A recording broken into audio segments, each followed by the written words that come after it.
we're going to get started with the DOGE's expanding role in regulatory reform. Thanks, Ted. One of the things I wanted to bring up was, there was an executive order that was signed on February 26th that was really, trying to put on paper a lot of sort of the DOGE initiatives and everything. And that specifically, was targeting $2 trillion in federal spending cuts by July 26th. DOGE has a mandate to largely complete its process by July 2026. Really, the focus right now is on discretionary spending, really looking at contracts, grants, and loans, federal contracts for commercial enterprises, the grant programs, which obviously have a large impact on our nonprofit clients, and as well as the loan programs. And specifically within that executive order, it excluded funding actions related to military law enforcement, as well as emergency spending. One of the other things that was mandated as part of this executive order was it asked every agency to centralize, to come up with a payment system to be able to track all expenditures for grants and contracts, and also mandated that in that payment system, it have a description of what the payment was for and what the services were that were being provided. This is really an extension of some of the early work that DOGE did with the Treasury system and the payments going through the Treasury system. And this is further pushing it out to each of the agencies, instructing the agencies that they need to have similar tracking mechanisms at the agency level. Really, a lot of clients have been impacted with pauses. A lot of government contractors have been impacted with the pauses. How might the pause on new contracting officer warrants disrupt current projects as well? Yeah, so, I think, one of the items, as you mentioned, was a pause on issuing warrants to contracting officers. Obviously, as that goes into place, that's going to slow down the activity in individual contracting offices. I think that will have a couple of fold effect. I think we could potentially see some consolidation of contracting actions, looking to centralize some of the government's procurement and all. I know there has been discussion out there about potentially centralizing some of the non-DOD and, some of the non-Intel and all within kind of GSA and all, potentially is one avenue that the, agency might take. But I think the other thing that we'll see is that ultimately with that choking of actions, that we're going to see a big push in the second half of the year to try to get money on contract. And obviously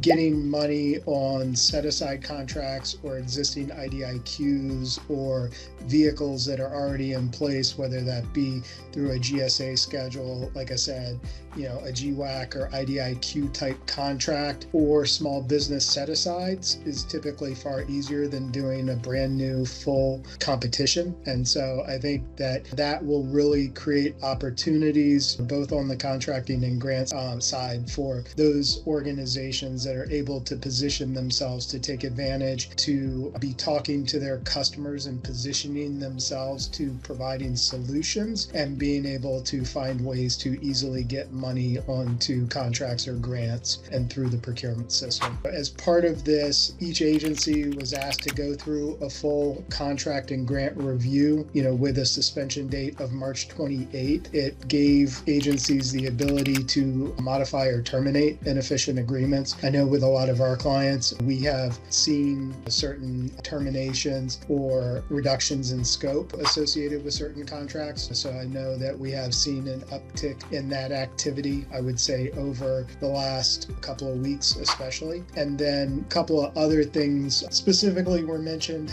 does have an impact on the way that the government does business. One was looking at lease terminations, looking at unused office space or underutilized office space, and looking to terminate leases. That has a suspension date also of March 28th. Dispose of any unneeded assets. Government obviously has billions upon billions of hard assets and all under its control. And so they've been directed to dispose of any unneeded assets. And then the other one is a restriction on non-essential travel, as well as freezing purchase cards. We have certain clients where contracting officers will at times, if it's under the micro purchase threshold, potentially use a credit card to pay for services. That's been frozen as of this point. And then the other thing is non-essential travel. travel has also been paused, and that also includes things like conferences and events. And so we could see some impacts, especially for government staff that have historically attended conferences and events if they are, deemed to be non-essential. So this is, can impact small business in lots of different ways. How should small businesses be managing cash flow differently in anticipation of these types of delays in awards and pauses on contracts? I think that obviously with any sort of uncertainty in the market, being able to gain the perspective of time, I think is the single biggest piece of advice that I can give to organizations that are impacted, is that, the ability to look at your available cash, to look at your funding sources, to look at your ability to tap into a line of credit or something if needed. Really the number one thing I can advise is having cash flexibility to be able to sort of outlive the short to midterm disruptions. So looking at non-essential expenses, looking at current spend costs, now is the time to be doing those reevaluations and looking at where you can control costs, looking at how you can extend that, because like I said, long term, I think there's going to be tremendous opportunity for organizations that come out the other side, but it's just being able to make sure that as an organization, you're there to be able to position and take advantage of it. We always recommend that firms have a really clear 13-week cash forecast. In this case, does it make sense to go out beyond 13 weeks? I mean, in my mind, I think the important date that I would advise firms to work towards is September 30th. Like, look at things basically saying any sort of upside, any sort of new contracting opportunities and everything would be beneficial. But I would look at, okay, if I want to make sure that I am still here as of the start of the new government fiscal year being October 1st of 2025, what do I need to do between now and then to limit expenditures, conserve cash, look for, short-term opportunities, things like that, to make sure that I'm positioned to do that. As we look for new opportunities, there's potential, work, potentially in facilities management, IT modernization, or DOGE-aligned areas. I think looking at your core capabilities, looking at how those align with that is definitely advantageous. I think that also small businesses are much more able to adapt, adjust costs. They don't a lot of times have a lot of the long-term agreements, huge investments in overhead and G&A type activities and everything that larger businesses do. And so being able to be flexible is really an advantage for small businesses and, nonprofits as well. I think being able to react quickly, being able to identify priorities and making sure that your staff are aligned with those priorities, whether that's getting training or helping to look at your existing capabilities and how to remarket those or reposition those in that changing environment is extremely important. As far as strategies for success in navigating the short to midterm, I think that it's good to do a contract review of existing contracts to specifically highlight any mention in those contracts of any termination clauses or any sort of specific guidance regarding terminations should one come. I think also looking at the statement of work and how those statement of work could be interpreted and whether or not how it aligns with sort of administration priorities and all is also important. I think should you potentially be in a position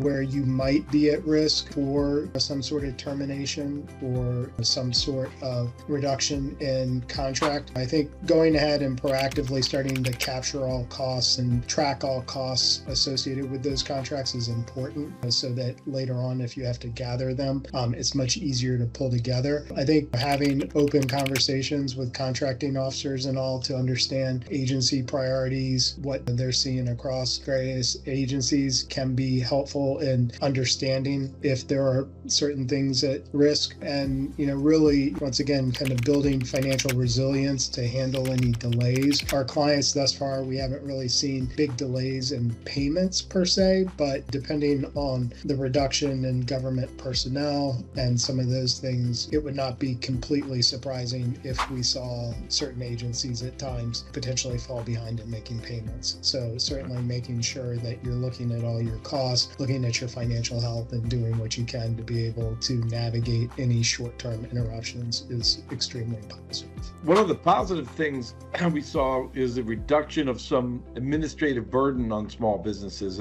What type of regulations do you think agencies will target first for rescission? I think we've already seen, I don't know that it's been directly linked. It would not surprise me at all if that was partially, the reduction in enforcement was directly tied into this executive order that was signed February 19th. Basically, that order instructed all government agencies to look at reducing regulatory burdens. There were a number of areas that were covered in that, but specifically within that executive order, it specifically mentioned small businesses and entrepreneurship. And so I think we will definitely see a reduction there's lots of annual reporting that is currently, being done. There are reporting as far as hiring practices and everything that is tied into some of the affirmative action reporting and those types of things. I think that with some of the earlier executive orders as well as this executive order, I think a lot of that government reporting that organizations are having to do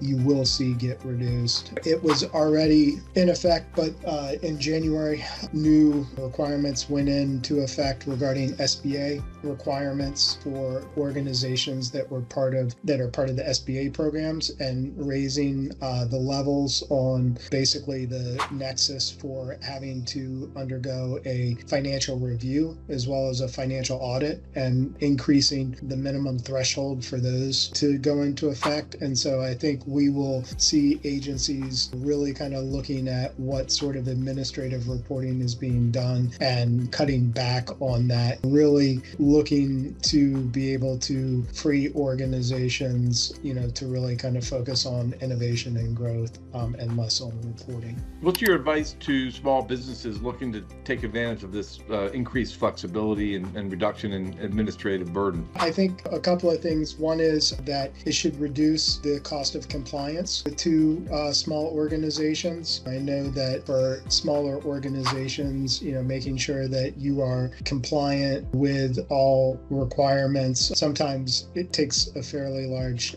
investment in administrative costs and all. So I would expect to see those go down. I would also imagine that there'll be opportunities coming out of this for organizations to really be able, that are flexible and everything else, to be able to capitalize, especially in some of the emerging areas and everything that may have historically had high administrative burdens or high burdens to entry. I think that we'll see those being reduced, hopefully reducing the time frame and the amount of investment that would need to be put in to be able to take advantage of new and emergent markets. And you mentioned the GSA. There's a major shakeup at the GSA memo that came out, and it actually named 10 top consulting firms, stating that they were going to be looking to reduce the contracted spend from those top agencies.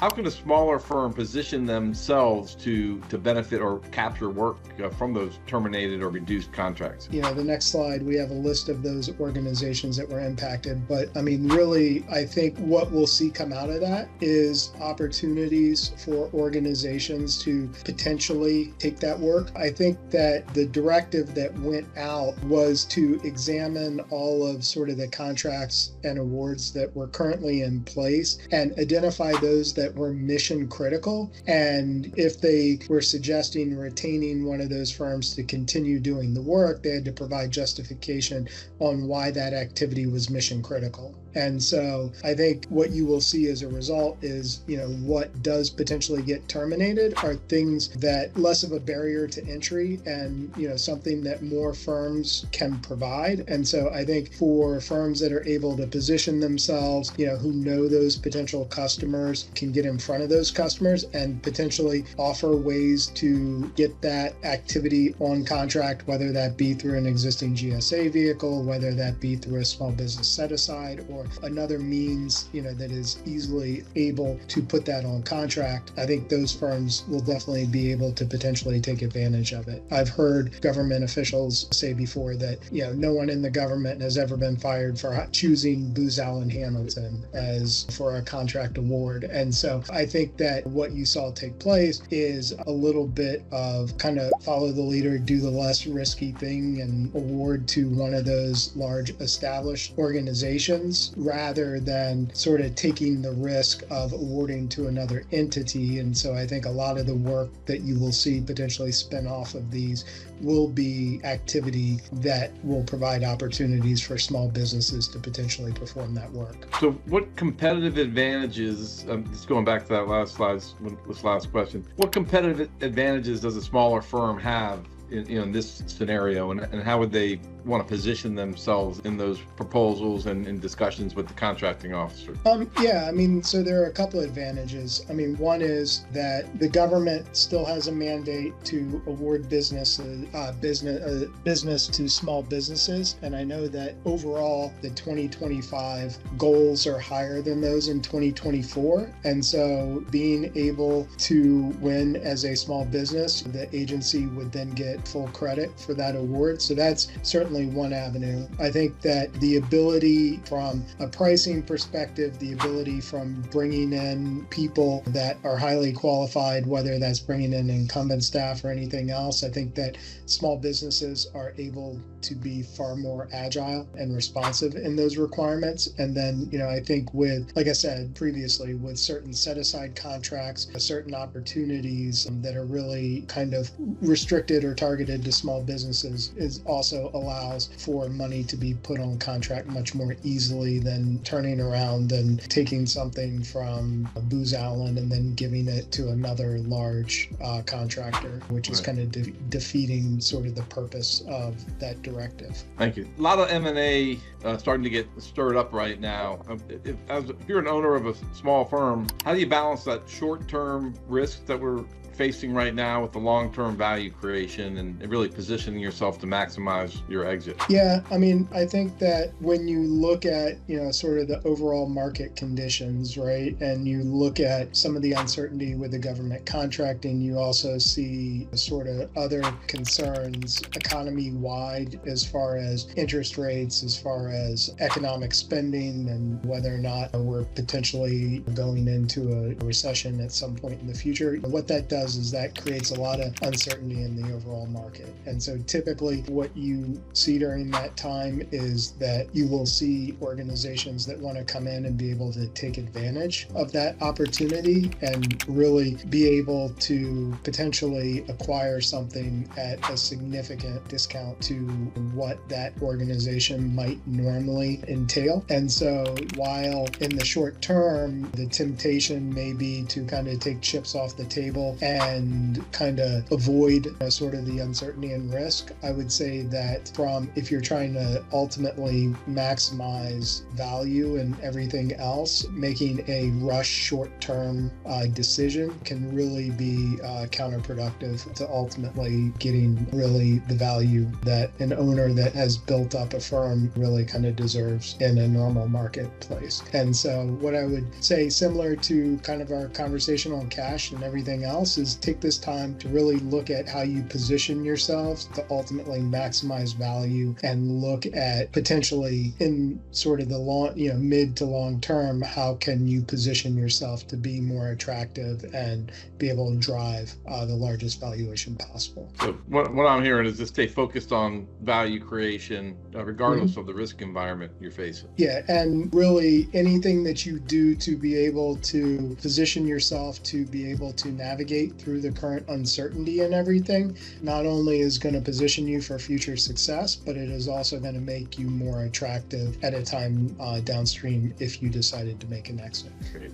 If you just go through this checklist here of things to do to prepare, that would be great. Yeah, so really, from our standpoint, kind of 6 key areas to really kind of focus on. One is, like I mentioned during the cash, clean up financials, look at current spend, look at current costs, identify anything that may be redundant redundant or can be eliminated in the short term to be able to maximize longevity and health. Continue to win key contracts, even sometimes getting something that is small, really kind of helps to provide continuity and everything else. Looking at your pricing and looking at how you price proposals and looking at how you are competitive and how you can be nimble, now is really the time to kind of sharpen that pencil and look at being able to win contracts and keep things coming in. As I mentioned, aligning with market demands, looking at where the shifts in spending are in particular clients that you work with or customers that you work with, having conversations with those contracting officers or with those customers to understand really what their areas of focus are and making sure that your people and your capabilities really align with that, whether that is changing how you market, whether it's changing how you present past performance or capabilities, whether it's getting training for existing staff, really making sure that what you do aligns with what your customers are looking for, really positions you to be able to take advantage as they have immediate needs. Knowing your buyers, really avoiding any sort of unsolicited lowball offers. We're not saying that now is not a good time for every organization, but if you feel that you need to do something at this time, we're advising still make sure you go through a full process, still make sure you're looking at what is out in the market, make sure that you're not just jumping at the first person who happens to pick up the phone and make a call, because almost 100% of the time we see that those in the way the deal is structured and the price associated with it, whether they want organization to leave money on the table, leave money in the organization, whatever it might be, typically that first call is not going to be the best call. Really planning ahead, really taking more of that, how do I position as an organization so that in the next 12 to 24 months I come out of this as a stronger organization, position, winning new contracts, really positioning yourself to exit is really the same as what you need to be doing now to make sure that you survive and thrive in this environment.